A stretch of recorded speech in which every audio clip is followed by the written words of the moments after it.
Well, last week it was the third LIV Golf Invitational at Bedminster, the Trump course up there that was meant to be hosting the PGA Championship for 2022. And Elk, well, we're going to just look back on that and kind of talk about it a little bit. Your son Sam was there, so you've got all the notes from his perspective and what he thought of it. But let's start by talking about Henrik Stenson and, you know, the controversy surrounding him. He joined LIV before it was formally announced. Europe had stripped him of his captaincy, and obviously, you know, that kind of got the golf world talking, whether people were for it or against it. But Henrik kind of went out there and did the job, got the win, and took home just shy of $4.5 million. Yeah, I watched the golf this week, Diane. Of course, my son Sam was there, as you said. He went 2 days. Once he went as a Club 54 guest, which we'll talk about, and the other one he went as just a regular patron. Henrik Stenson, I watched the final round. I was looking at, you know, the product, Diane.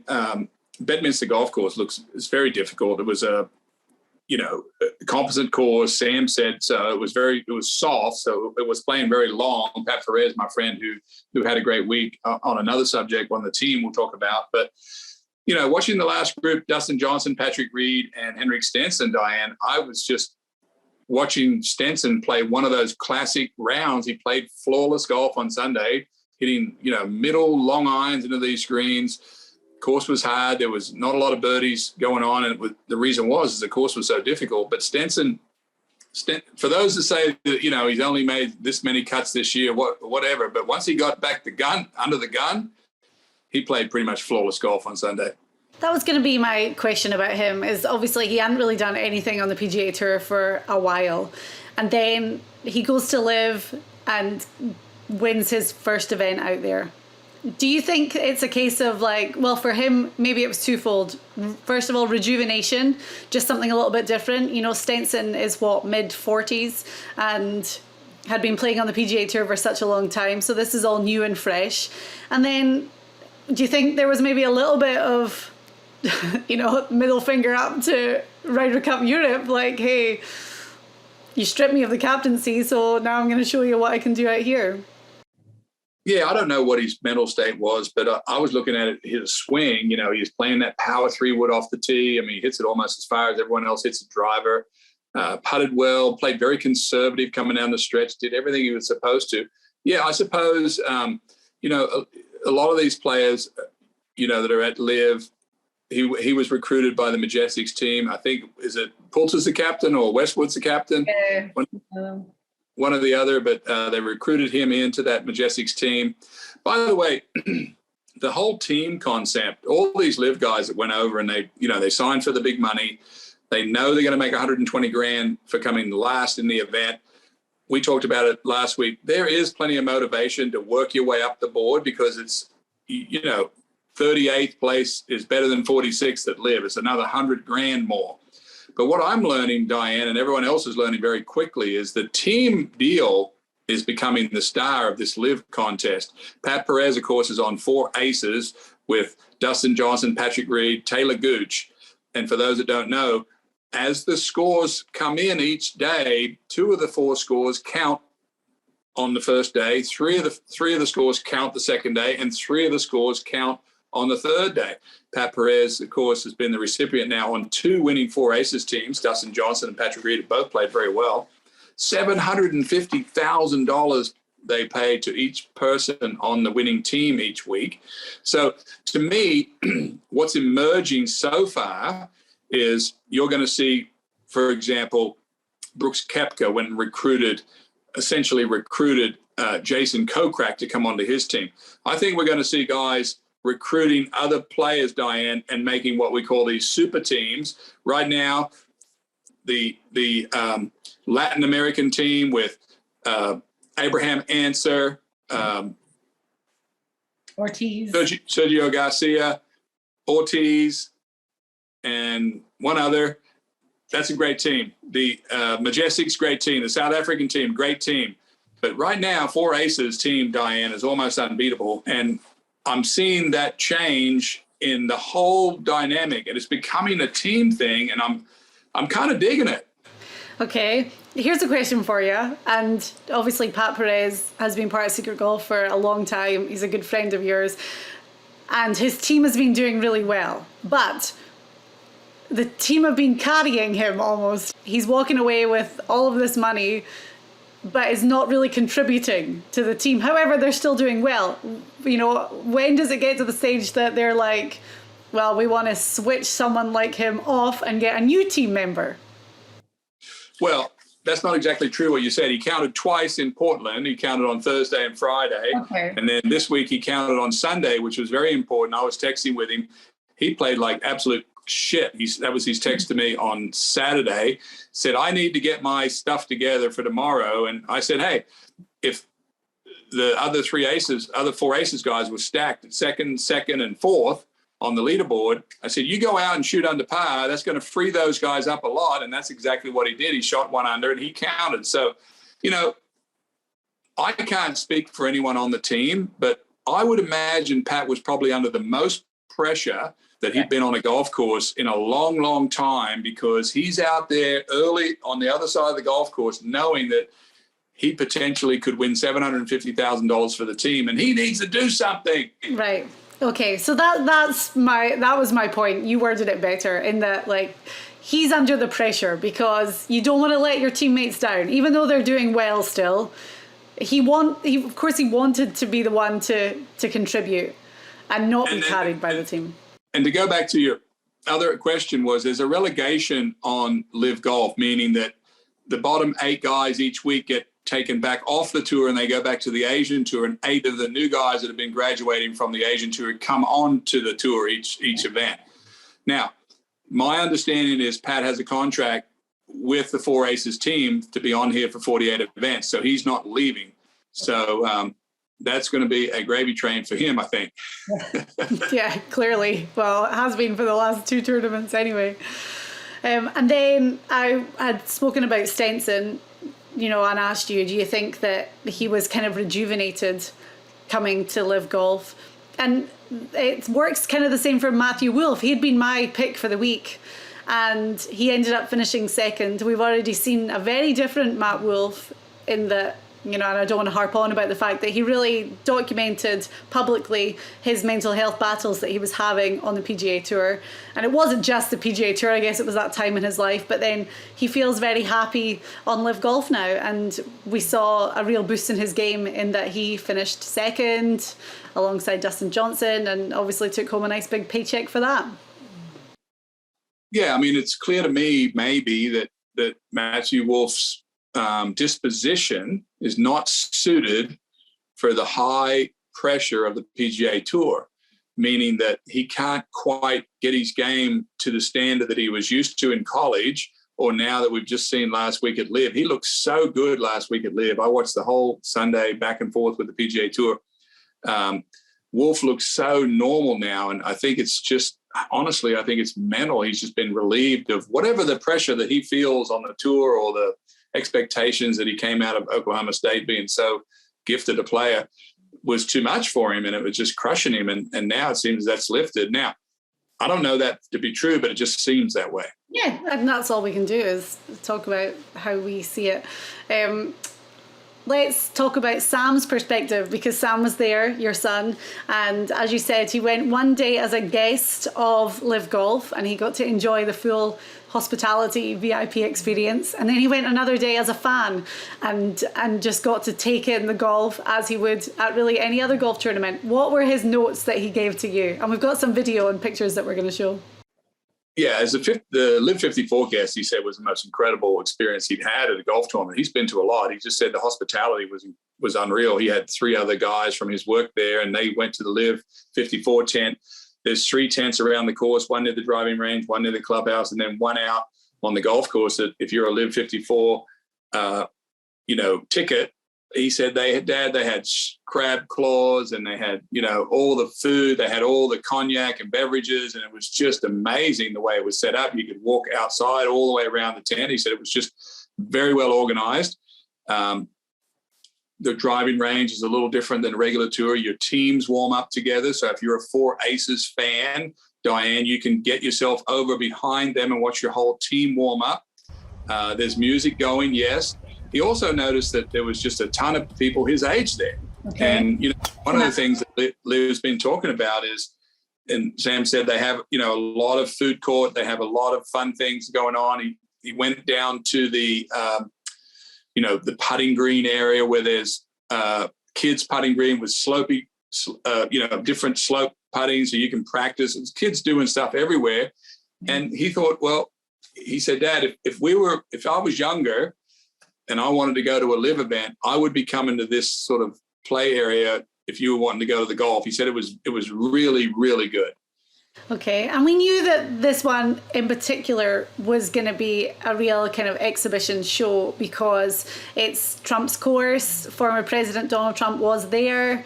And I saw a lot of videos, in his red hat and his white shirt. And it looked to be having a great time and interacting with the players and their families. And there was parties and dinners and whatnot. But again, because this course was meant to be hosting the PGA Championship, it was like, well, of course, we're going to make this amazing. And by all accounts, it really was a real spectacle for everyone that was on the property. Yeah, the tickets for the LIV 54, they're very hard to get. That was a kind of a sellout. And then there's even an upper one above that, which is, I don't know how much it is, maybe 10,000 for the week, which is special guests of LIV can walk inside the ropes with some of the players. So that's exciting for that. But Sam was with Caitlin Jenner. You may have seen that picture. Did he send it to you? He took a picture with Caitlin Jenner. Oh, I didn't see that. She was playing in the Pro-Am. Charles Barkley was there in the Pro-Am. There was a lot of celebrities there. And, he's, as I said, Sam's been to a lot of golf tournaments, as you can imagine. He just said the product, Dad, is very solid. I mean, all the infrastructure is there. This golf course was difficult. That was the main thing he said. This course was way harder than a lot of tournaments we play on tour. Wow. Okay. I mean, it's great to get his perspective as someone who's been in the PGA Tour world ever since he was born, pretty much, and has really seen everything. So it was good to get his views on both. Man, the Club 54 sounds like the place to be. It certainly does. And we're going to put together an event that you're going, I'm going, Sam's going, probably in Miami. I think, where do we go from here with LIV? I think the next event's in Boston. Mm-hmm. We're closing in on moving over to Bangkok. They did an interview with Phil Mickelson. Sam saw Phil Mickelson. He did say to me that Mickelson did not look right. He did not look exactly himself. And Sam sat there and watched him practice his putting, for about 10 or 15 minutes. And they have this big sound that's going off. You're 5 minutes from, tee off. You're 4 minutes and so on. And then, you get in your car and you go out and you do that. We took some friends of ours to the club to watch the end of the LIV event, Diane, and we were all trying to text one another. And I was telling them, hey, we need to be at the golf course at 4:00 because the golf's going to be over at 5. And my friends were like, no, it won't. It'll be more like 6:30. I'm like, no, everybody finishes at the same time. They all finish at the same time. So we all got over there and watched the end of it. And of course, we were pulling a course for the Four Aces with Pat Perez. Sam said, and the merchandising tent was very interesting. They have special merchandising for just that event. So it's the Bedminster event with the Four Aces logo on it. So there's sort of a collectible thing. And you wonder, Diane, as this thing goes along, whether I do think that these other teams, and there's been words and talk about teams recruiting other players that we've mentioned on this show or we've heard of in the news. They're going to recruit these other players off the PGA Tour and become these super teams. Because I think what you're seeing, yes, they're getting paid this upfront money. Yes, they get 120 grand to finish last. But the real hook to me, if on the tour players right now, is that you can win like $750,000 with your team each week, and that is a crazy number. And let's not forget that rumors circulating about some of these big global companies sponsoring teams like Adidas, AT&T. The numbers that have been thrown around are in the range of $1 billion. So you would think that the Adidas would want to sponsor Dustin Johnson's team, which has to be lucrative for all of those guys. Yeah, and and Phil Mickelson did do an article last week with the New York Post, I think, talking about two of the things that have not been able to be accomplished on the PGA Tour that he's proud of being with LIV. I'm not taking my opinion, I'm giving his. One was that they're now, the difference between the tour, Diane, is this week we're talking about the Wyndham. We just did our show on the Wyndham. We're talking about Rory, JT, Spieth, Rahm. They're very much pro tour, and we got that. Yeah. But they don't play now. They don't play every week. In other words, when the Open Championship finished 3 weeks ago, they're done now until the playoffs. We won't see them again. But Phil Mickelson's point was in the LIV, again, this is his point, everyone that has a contract with LIV, they have to play every event. So when they move to Bangkok, they're going to grow. They say they're going to grow the game a lot quicker internationally, which they are. I mean, that's an indisputable point that if they're going to go around the world and play in India and Bangkok and Australia or wherever, they are taking top players to see more of the world. Mm-hmm. That's one. Okay. Well, as you say, they're in Boston the first weekend in September. 2 weeks after that, Chicago. Then beginning of October, they're in Bangkok. Week after that, they play in Jeddah in Saudi. And then there will be, 2 weeks after that, they're in Miami. So their schedule kind of ramps up as the PGA Tour schedule for the next season is getting going. And I may be wrong on these numbers, but each week on LIV, as you finish in your individual contest, I think they give points to the winners in the top 25 each week.